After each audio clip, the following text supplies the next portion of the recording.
we've been quite focused over the past few months with regards to trying to understand what role we could play in terms of getting children back into school, in-person schooling. And our focus has really been around primary schools, so the 8 and under cohort.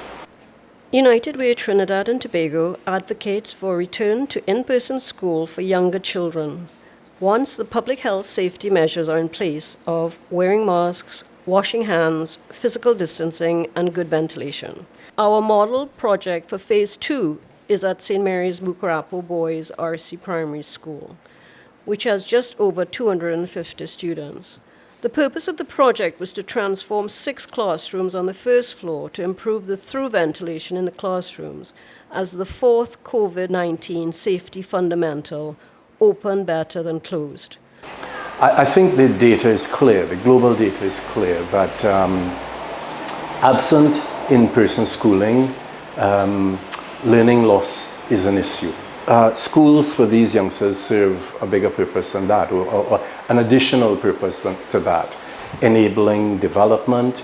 They are protective environments, they're connection environments for these youngsters. They need that face-to-face interaction. They need to have the experience of a teacher being physically in the classroom with them, and they need to have the interaction with other students. Those who have brothers and sisters and cousins nearby, they're coping a little bit better, but the others, they just need to be back to school. As primary schools remain closed, we have continued with Phase 2, launched in July 2021, to help prepare the schools and children for blended learning.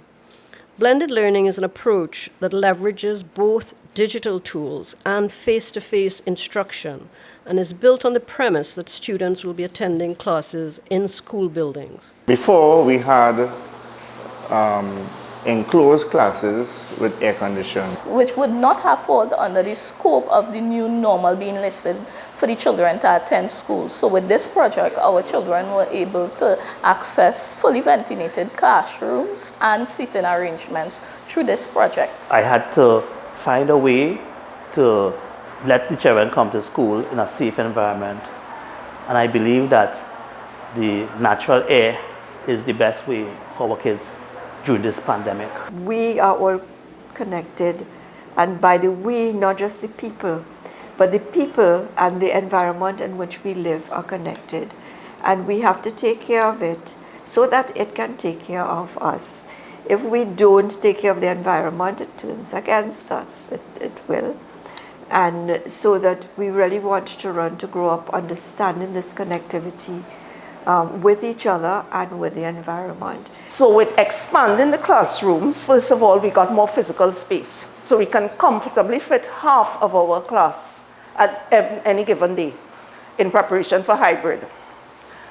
And we obviously are experiencing the amount of breeze that is coming in because now we have how many feet of just open space to receive that. And that really is excellent. I believe they will eventually learn what it means to be in a safe environment, a COVID-safe environment at school. By restoring the original open design of the school, we're also taking advantage of our natural assets as a tropical country. What we have done basically, of course, is to look at removing vent blocks, ensuring that more natural light comes in, but also there's protection from rain, and just really beginning to kind of pull the breezes that are created through the northeast trades through the classrooms, just to create an environment which is just hopefully just more uplifting. Now, this was no small thing. This call for reconfiguring a school, and I think people looking at it at first said, no, that's too much trouble, it can't be done, you're going to do so much, you're not going to be ready in time, and so on. But we took the time to do it, we made a commitment to do it, and I think that signals to our students and our teachers how important they are, and how important having a healthy environment, having air that is circulating throughout the school, how important it is. When I got the email with all the particulars in it, I said, wow, this this is really, really something. All I could see myself doing is hundreds of pieces of iron to cut, to clean, to weld, to fabricate. So I know I had my work cut out for me. Reconfiguring and relocating the classrooms so that they all open to the north, allowing more door openings to the south so the drafts are created. And then also looking at the option, of course, of allowing the classrooms to be enclosed if required to facilitate certain kinds of operations. I think having the students and the teachers understand what has happened, the steps that were taken, sends an important message, because it says to people, we are not helpless, right? And no matter what the obstacle looks like, we don't have to sit down and say, well, so it is, and we have to take it. No, there's steps that can be taken. This is a pilot, it's one school. There's a lot more to be done.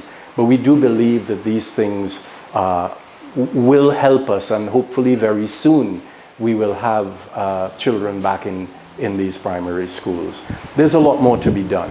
You know, United Way works off of the generosity of many, you know, so that all I would say in closing is if you are so inclined, please join us.